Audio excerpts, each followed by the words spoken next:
Assalamualaikum warahmatullahi wabarakatuh.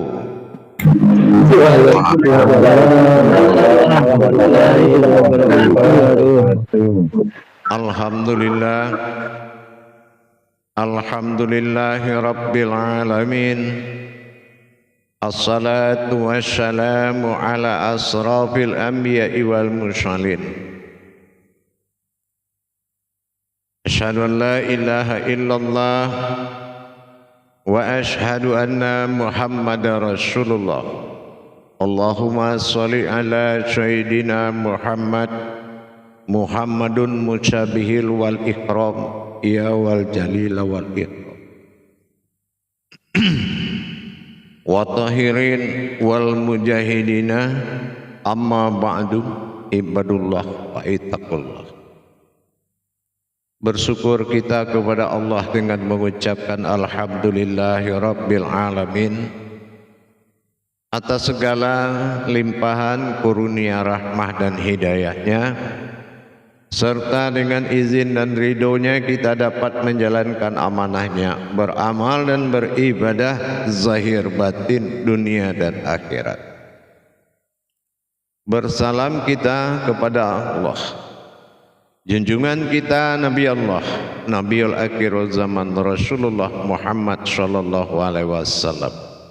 Atasnya kalimahnya kita kalamkan dengan membacakan Allahumma sholli ala sayyidina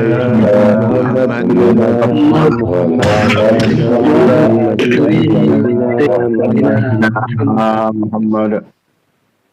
Alhamdulillah, bertemu lagi kita dalam tausiah bertolabul ilmi, khusus pada grup 5 bergabung grup 10 yang dirahmati Allah rahimakumullah.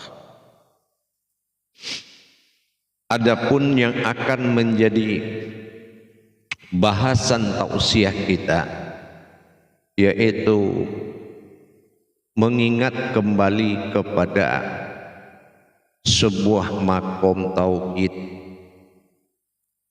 yang mana makom tauhid ini adalah makom awal, padahal kita sudah banyak melakukan amal dan ibadah. Ternyata kita tidak sempurna di dalam perbuatan kodrat. Maka artinya semua perbuatan kita yang pernah kita lakukan selama ini adalah perbuatan merugi. Perbuatan yang merugi adalah perbuatan gagal hakikat. Perbuatan yang merugi, perbuatan gagal hakikat. Kenapa? Kalau kita benar-benar memahami apa yang dimaksud dengan tauhid ini adalah sesuatu yang menjadi satu, berhubungan, ya, menjadi satu, bukan berhubungan kepada yang satu. Makna yang dimaksud menjadi satu ini adalah sesuatu yang tidak ada lagi dalam wujud itu yang benar-benar menjadi perhatian kita selain dari pengakuan wujudnya Allah. Itu yang dinamakan tauhid. Meskipun sekecil-kecil perkataan menyebut aku mengamalkan, itu sudah menjadi dua. Tentulah kita melakukan proses tauhid ini, yaitu proses wujud yang satu dalam makom keumatan dan ketuhanan. Kalau kita menjaga tauhid ini benar-benar satu wujud, maka terasa kita mengambil posisi sebagai salah satu kodrat tadi. Posisi sebagai wujudnya Allah, posisi sebagai wujud tergantung makom yang dihadapi. Kita percontohkan makom sholat syahadah langsung 5 waktu. Nah, ini ada pensaksian, berarti wujudnya 2. Kalau dia 2, kodrat sholatnya iman, makomnya ibadah. Tapi kalau kodratnya 1, wujudnya ilmu, makomnya ilmu. Nah, itu beda. Keyakinan bertauhid ini dilandasi oleh 2 perkara, yaitu menerima dengan ikhlas. Yang kedua, patuh dan taat. Kalau dalam kajian tauhid, kenapa? Karena dengan wujudnya pernyataan satunya, maka inilah yang membuat keikhlasan itu terjadi. Pasrah dalam ilmu bukan artinya menyerah. Pasrah dalam ilmu itu adalah perjuangan. Bagaimana supaya kita tidak ada berprasangka tentang kepemilikan sifat bagi Allah terhadap diri kita.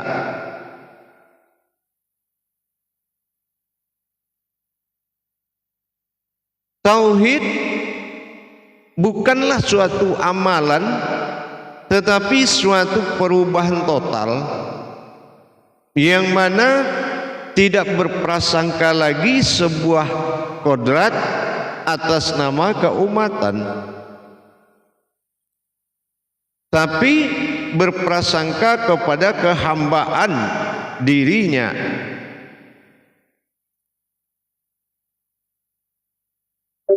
Kita percontohkan kepada sebuah cerita yang pernah saya sampaikan. Kita menceritakan sebuah air laut, dengan kehendak air itu ingin menjadi asin, maka dia asin tanpa ada yang membuat dia jadi asin kecuali kehendaknya sendiri. Nah, ini percontohan diri.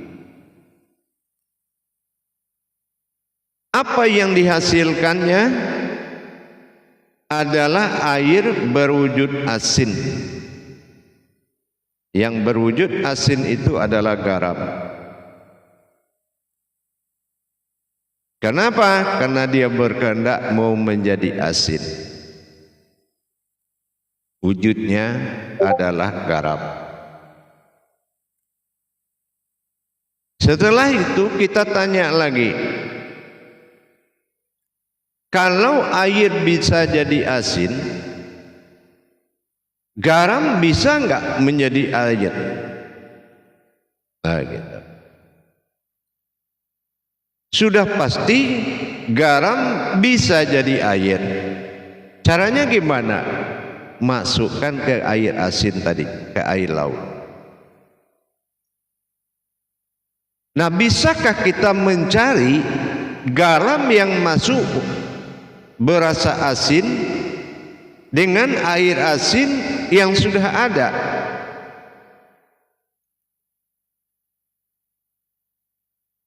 Kalau dilihat garam tadi habis, sudah enggak ada lagi, berarti wujudnya habis, sudah luput di dalam wujud air.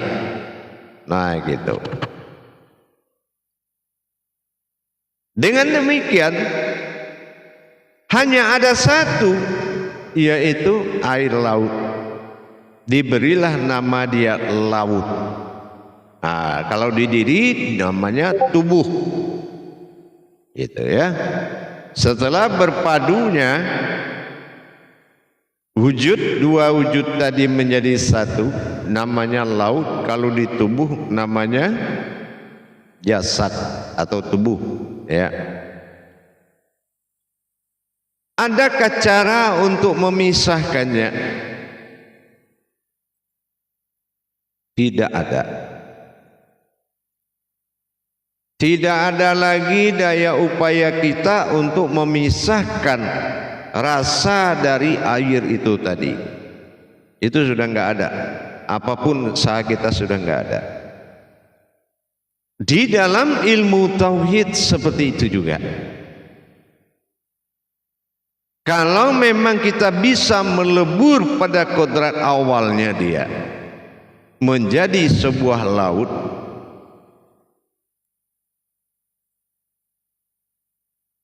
maka tidak ada mustahilnya, semua bisa terjadi. Dan untuk membuktikan air laut itu asin, tidak perlu kita berenang ke tengah laut itu.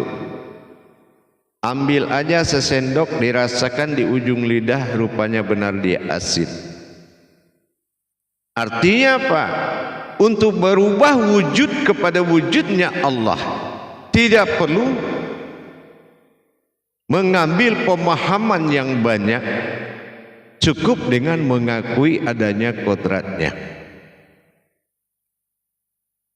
Itu yang dimaksud dengan tauhid. Syahadat, syahadah ahad. Berarti sudah luputlah garam tadi menjadi air. Kenapa? Karena dulu air itu juga yang membeku menjadi garam. Begitulah kita bertauhid. Kalau memang sudah asal muasal diri kita, tempat kita kembali sebuah wujud,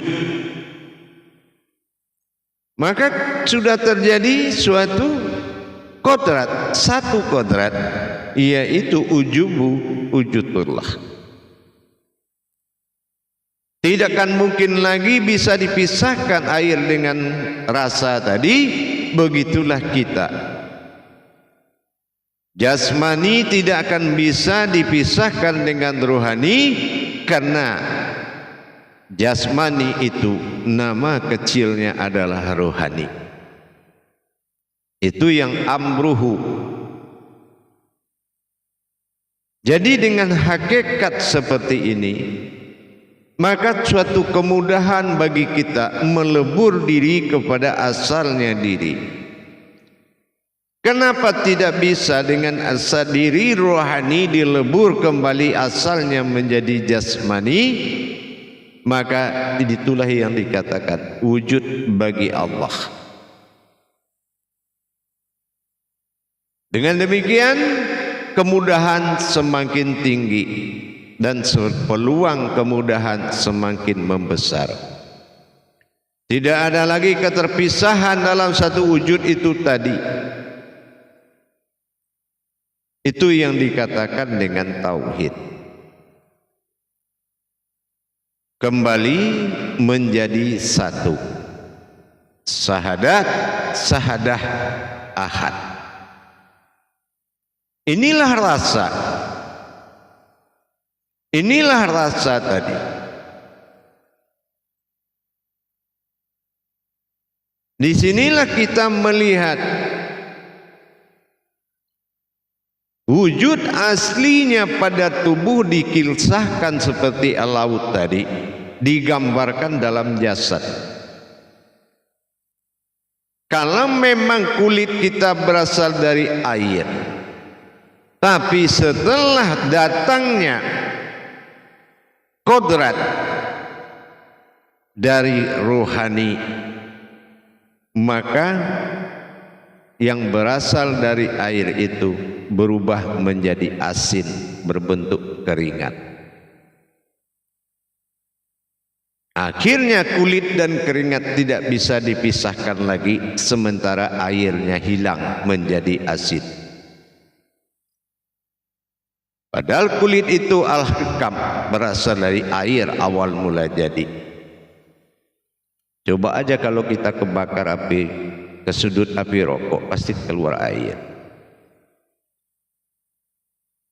Iman tauhid juga seperti itu. Dalam makom la maujudun illallah kita sudah melihat kenyataan-kenyataan pada Allah, pada diri kita adalah sebuah alkisah yang dituangkannya berupa alam. Maka berimanlah kita dengan apa yang dikatakan satu wujud yang tidak terpisahkan lagi. Itu yang dikatakan makom tauhid. Jadi kalau kita masih merasakan mengamalkan, masih merasakan mentajalikan, tapi tidak luput dalam satu pandang, harusnya kita luput dalam satu pandang. Karena kodrat yang bertajali adalah kodrat yang sirna kepada awal mula jadi. Maka dikatakan kalau orang belajar ilmu tauhid itu lama-lama datang kebodohan. Kenapa? Karena daya terima dia sudah lelah berupa akal. Maka hanya diteruskan kembali berupa iman dan ilmu. Iman pun kalau sudah diberangkatkan menjadi satu dalam la ilaha illallah, dia akan berubah menjadi ilmu. Tapi kalau memang persi dari diri kita dua tauhidinnya Muhammad Rasulullah, maka dia masih berwujud tauhidin, belum meningkat kepada tauhudun, yaitu satu wujud, wujud yang tak terlihat. Dengan demikian, mulai sekarang berlatihlah kita untuk mentiadakan sebuah pemahaman tentang kemanusiaan di alam kodratnya Allah. Inilah yang dikatakan Allahu alam tadi.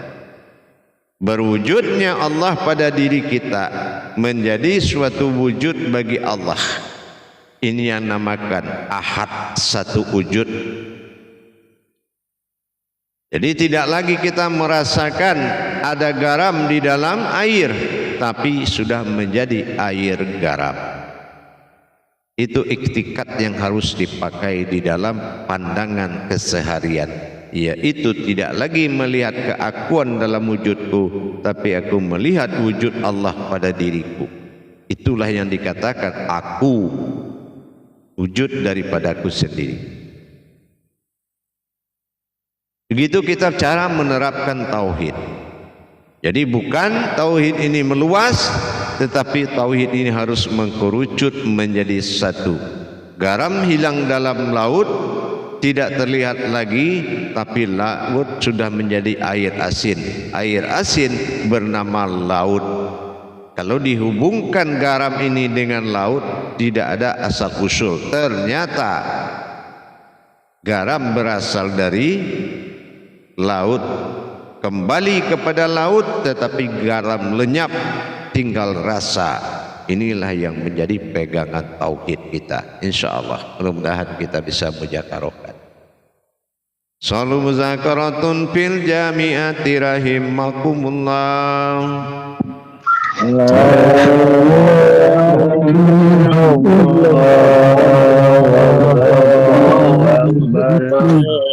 Silakan jamaah. Silakan Pak Anas. Bismillahirrahmanirrahim. Assalamualaikum warahmatullahi taala wabarakatuh. Waalaikumsalam warahmatullahi wabarakatuh. Alhamdulillahi rabbil alamin wal aqibatu lil muttaqin wa ala alihi wasahbihi rasulillahi ajma'in. Rabbi shrah li sadri wa yassir li amri wahlul 'uqdatam min lisani yafqahu qawli. Apa kabar ayah? Sehat ayah? Insya Allah, alhamdulillah. Alhamdulillah. Mendoakan kesehatan ayah dan mohon doa ayah untuk kami para jemaah bisa memahami apa yang telah ayah ajarkan kepada kami. Insya Allah. Baik saudaraku semua, ya tadi ayah telah memberikan kepada kita satu kesadaran, mengingatkan kembali kepada kita tentang makam tauhid. Kalaulah kita banyak menjalankan ibadah, namun perbuatan tersebut tidak mengerucut kepada suatu hakikat tentang kebenaran ketauhidan itu, maka ibadah kita akan menjadi sia-sia belaka. Oleh karena itu suatu paparan yang telah ayah berikan, ibarat sekarang ini baju sudah menjadi baju. Ketika kapas menjadi benang, benang ditenun menjadi kain, kain sudah menjadi baju. Tidak perlu lagi dicari itu kapas, karena dia sudah menjadi kain. Pandanglah dengan pandang rasa tersebut, sehingga kita mendapatkan suatu kebenaran, kebulatan akan hakikat tauhid itu sendiri. Menjadi tauhid.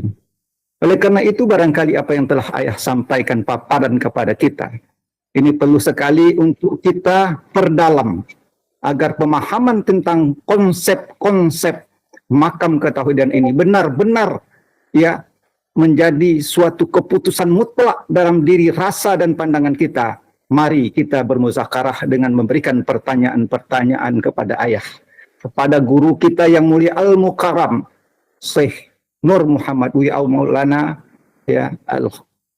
Saya mohon maaf ayah, saya salah sebut tadi. Syekh Nur Muhammad Buya Irwan Maulana Al-Khalidi yang kita sayangi. Silakan kepada saudaraku semua untuk memberikan pertanyaannya. Silakan.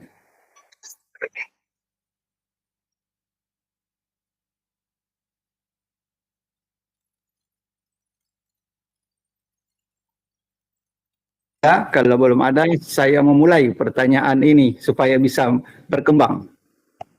Jadi ayah, ketika ayah sudah mengatakan, ketika garam tadi akan bisa dileburkan kembali menjadi air asin, dan kemudian ketika air asin ini kembali menjadi air laut, bagaimana prosesnya dalam kita menetapkan pandangan dan pahaman kita ayah, sehingga tidak lagi berubah, maka air laut itulah semata-mata yang ada dan nyatanya ayah. Terima kasih ayah. Ya, insya Allah. Kuncinya tidak boleh lepas dari kontrol rasa. Mengontrol rasa tadi yang akan mendatangkan suatu kebenaran tajalli kata.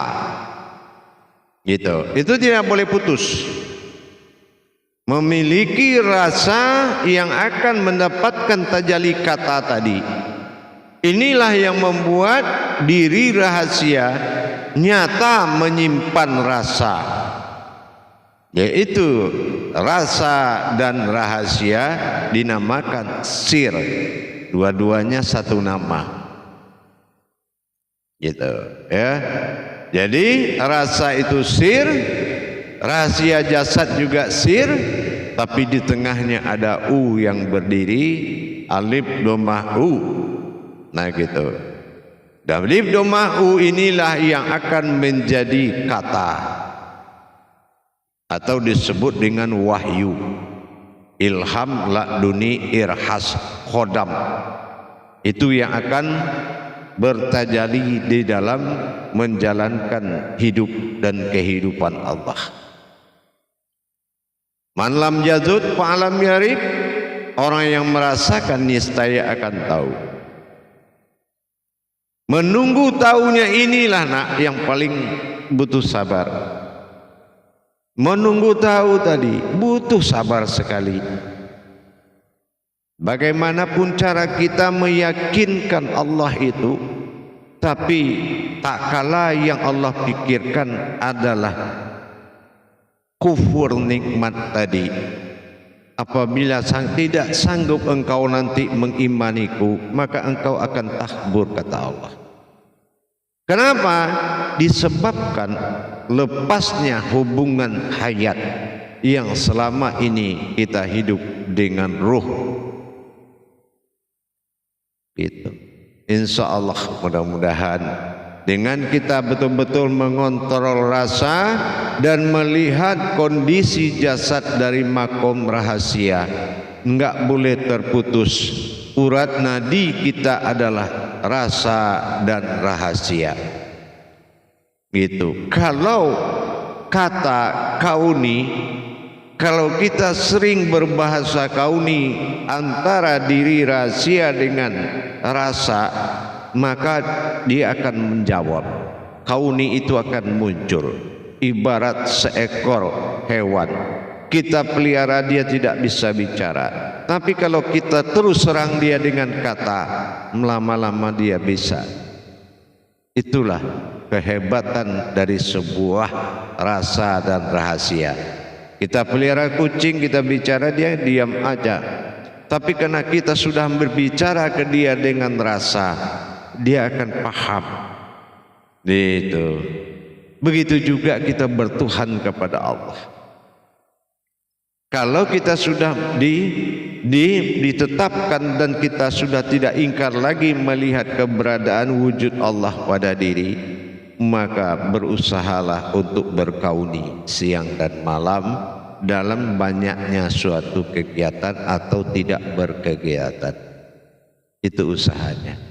Pegang tubuh rahasia dan peganglah rasa yang ada di dalam tubuh rahasia tadi. Mudah-mudahan insya Allah man lam yazud fa'alam yarib. Insya Allah. Baik ayah, terima kasih banyak ayah. Dan mudah-mudahan yang lain saudara-saudaraku semua yang ingin bertanya silakan. Terima kasih ayah atas jawabannya ayah. Terima kasih. Insya Allah. Sekarang ada Pak Ahmad Kardani dan Pak Imam Tukijan. Pak Imam Tukijan dulu silakan Pak Imam. Assalamualaikum warahmatullahi wabarakatuh, Buya. Waalaikumsalam warahmatullahi wabarakatuh. Alhamdulillah, semoga Buya selalu dalam keadaan sehat walafiat, Buya. Insyaallah. Amin. Yang ingin saya pertanyakan masalah bagaimana contoh-contoh untuk kita itu melatih berkauni. Jadi yang berkauni itu apakah itu maujud ini kepada wujud, tapi mohon dicontohkan Buya, biar kita bisa ada bayangan Buya. Terima kasih. Assalamualaikum warahmatullahi wabarakatuh. Salam.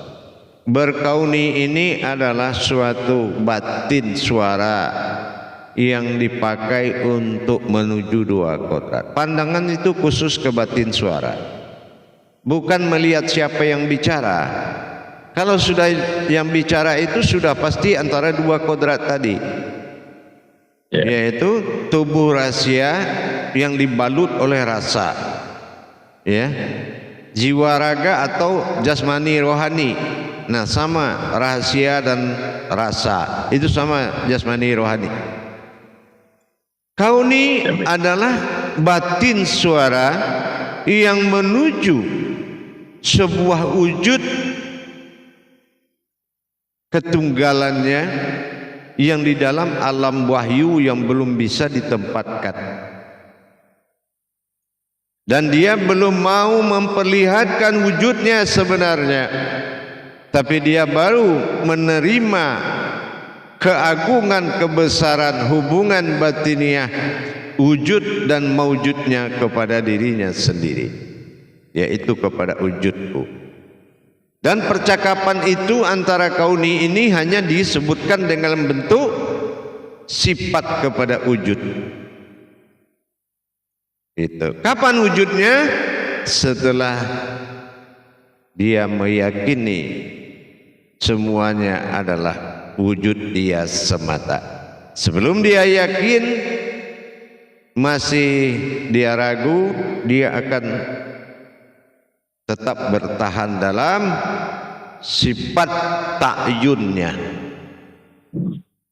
Kalau sifat ta'yun adalah sifat satu sendirinya, wujud. Itu, paham? Insyaallah Buya. Jadi pegangan di sini adalah kauni tadi. Suara kita kan punya batin, nama batinnya kauni. Nah, udah lewat kauni itu saja. Gitu. Ya Buya. Terima kasih banyak Buya. Assalamualaikum warahmatullahi wabarakatuh. Waalaikumsalam warahmatullahi wabarakatuh. Terima kasih Pak Imam Tukijan atas pertanyaannya sehingga juga dapat memberikan pemahaman bagi kami yang mendengar. Kemudian Ayah terima kasih atas jawabannya. Seterusnya ada Pak Ahmad Kardani ini Ayah. Silakan Pak Ahmad Kardani, silakan. Assalamualaikum warahmatullahi wabarakatuh ya. Waalaikumsalam warahmatullahi wabarakatuh. Semoga Buya sekeluarga dalam lindungan Allah dan sehat selalu Buya.